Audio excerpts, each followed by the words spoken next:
Pour que tout le monde puisse manger en 2050, il faudra doubler la production agricole mondiale. Face à cette nouvelle contrainte, les solutions qui ont permis d'augmenter la production de l'agriculture au XXe siècle montrent actuellement leurs limites. Nous sommes aujourd'hui 7 milliards d'habitants sur Terre. Selon les démographes, nous serons 9 milliards en 2050. Aujourd'hui, 12% des terres émergées sont cultivées. L'urbanisation croissante et le changement climatique participent à la diminution des terres cultivables. L'agriculture productiviste ou intensive ont permis d'augmenter considérablement le rendement des cultures. Mais ce système de production a ses limites. Basé sur une irrigation importante, ce modèle consomme 70% des ressources d'eau douce disponibles. Avec l'utilisation d'engrais de synthèse, de pesticides, d'insecticides, l'agriculture intensive et l'élevage ont participé à l'augmentation de la pollution des eaux. Aujourd'hui, on trouve des pesticides dans 75% des eaux de surface et 57% des eaux souterraines. Demain, les agriculteurs devront produire plus, en utilisant moins de produits phytosanitaires, moins d'engrais chimiques, moins d'énergie. Pour répondre à ces nouveaux enjeux, les entrepreneurs de travaux agricoles travaillent en partenariat avec des organismes de recherche comme l'INRA.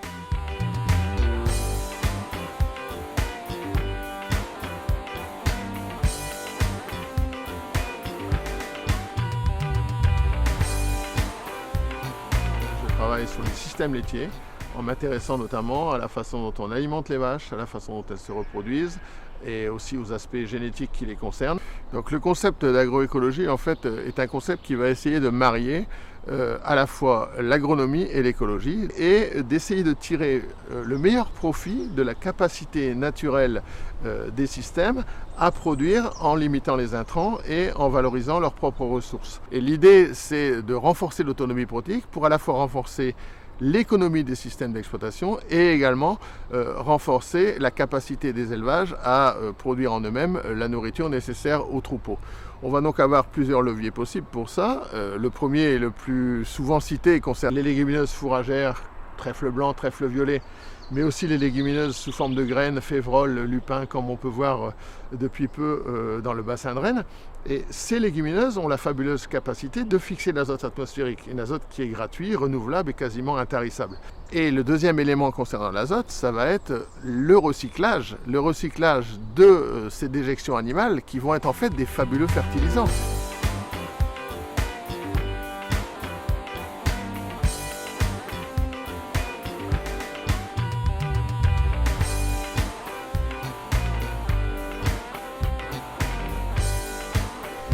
Aujourd'hui, on réalise tous les travaux qui peuvent aller du semis, de la préparation de la terre également, jusqu'à la récolte. On travaille également dans le cadre du réseau Cléo, donc c'est un réseau d'entreprises de travaux agricoles qui est présent dans différents endroits en France et qui a pour objectif de diffuser des solutions innovantes. Et pour cela, en fait, ils mettent en place différents moyens, dont des plateformes d'essai, la formation de leurs salariés, et puis également l'investissement dans différents matériels innovants.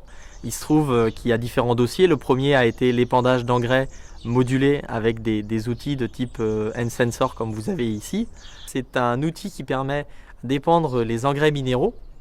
Il a comme particularité d'être équipé de la coupure de tronçon par GPS pour limiter tous les redoublements qui peuvent être faits sur la parcelle, notamment dans des parcellaires morcelés. Et alors la grosse particularité et atout de cet ensemble, c'est le capteur N-Sensor qui se trouve sur la cabine et qui lui va permettre, par l'analyse infrarouge des plantes, blé, orge, colza, de pouvoir adapter la dose en fonction du besoin de la plante. L'intérêt économique de cette solution est aujourd'hui prouvé puisqu'on est passé quand même en 3 ans de 700 à 10 000 hectares épandus au niveau du réseau Cléo.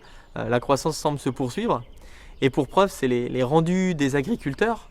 Aujourd'hui, ils nous indiquent eux-mêmes entre 3 et 7 quintaux de gains de rendement selon leur itinéraire précédent et également 12% d'économie d'engrais.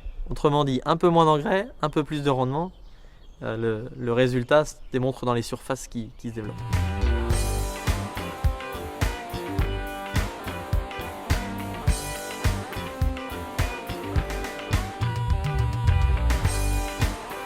L'ETA Gauthier fait toute prestation de A à Z pour le monde agricole.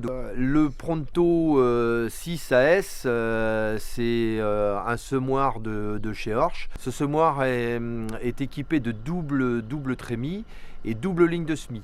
Cela nous permet de pouvoir jouer sur différentes variétés de graines. Et donc la double ligne de semis, c'est d'envoyer les grosses graines sur une ligne de semis et les petites graines sur une autre ligne de semis.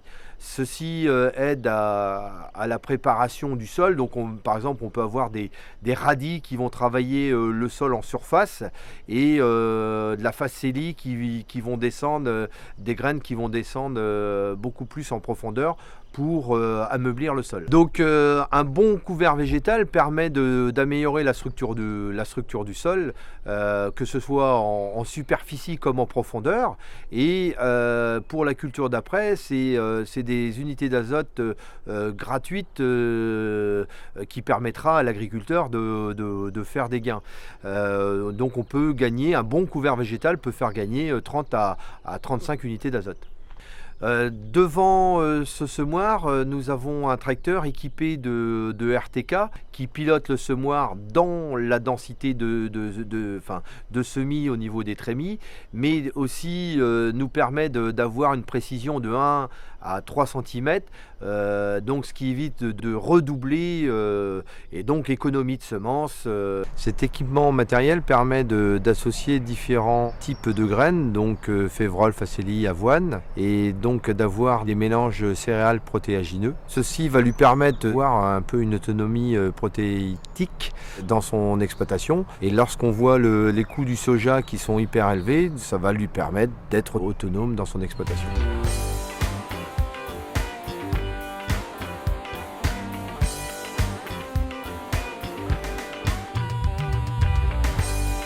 Donc on a deux sociétés.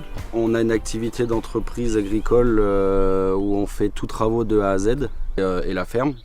Et on a la spécialité sur la ferme d'être tout en bio. Ça a commencé il y a une vingtaine d'années par mon père, par le vouloir de passer dans ce passage en bio, quoi. Il s'est mis à faire ça d'abord sur ses cultures et ensuite il a passé ses kiwis en bio. Et aujourd'hui on fait toutes nos céréales en bio avec le matériel adéquat. Le matériel qu'on dispose pour le bio, c'est des bineuses à céréales, bineuses à maïs, RC tri et des croûteuses. Pour être le plus précis possible, on sème droit et au GPS en RTK. On sème en intervalle de 30 cm pour pouvoir biner derrière, ce qui nous permet derrière d'avoir moins de casse sur le rang, ce qui est très important parce que le but c'est pas de casser la plante mais plutôt de l'aérer et de faire un désherbage mécanique. Ce qui est bineuse à céréales, on fait à peu près 200 hectares par an parce qu'on a quelques clients en bio et puis toute notre structure à nous. Par contre en maïs on en fait bien plus. Je vois une année comme l'année dernière, on en a fait à peu près 600 hectares parce qu'à part le fait du temps, on a eu énormément de pluie au moment des semis de maïs. Du coup derrière on a eu beaucoup d'appels en clientèle et du coup ils se sont rendus compte qu'en plus de décrouter le sol et aérer le sol, on aura fait un désherbage derrière sur leur maïs. Donc ils se rendent compte que c'est quand même très intéressant. Ça diminue leur produits phyto, c'est sûr.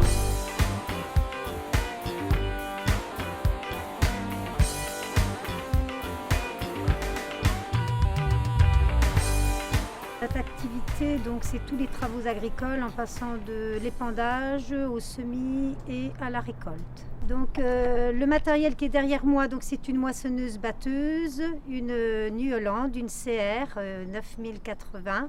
C'est une machine à rotor équipée d'un dispositif de menu paille de marque Thierrard. Donc les menus paille, donc ce sont des glumes, des glumelles, des brindilles de paille, des graines et des petites graines d'adventice. Donc cette machine, elle permet donc de récolter le blé, la paille et les menus paille que l'on utilise pour alimenter des méthaniseurs. Grâce à cette technologie, on peut récolter 1 à 2 tonnes de menus paille par hectare. Nous avons démarré notre activité en 2014. Nous sommes passés de 50 à 300 hectares récoltés pour alimenter 5 clients équipés de méthaniseurs.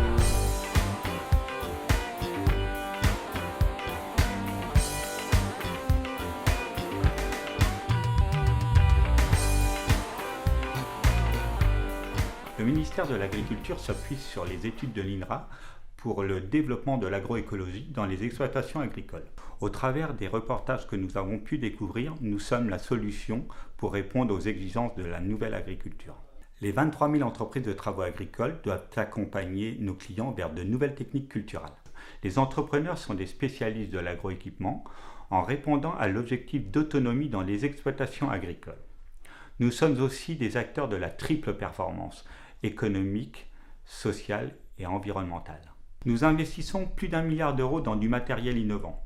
Nous avons sollicité nos OPCA comme le Vivea et FACEA pour former nos 100 000 salariés et chefs d'entreprise à l'agroécologie. Les clients attendent de nous des solutions sans endettement au bon moment à des prix compétitifs. Nous devons être là chaque jour pour les satisfaire le mieux possible.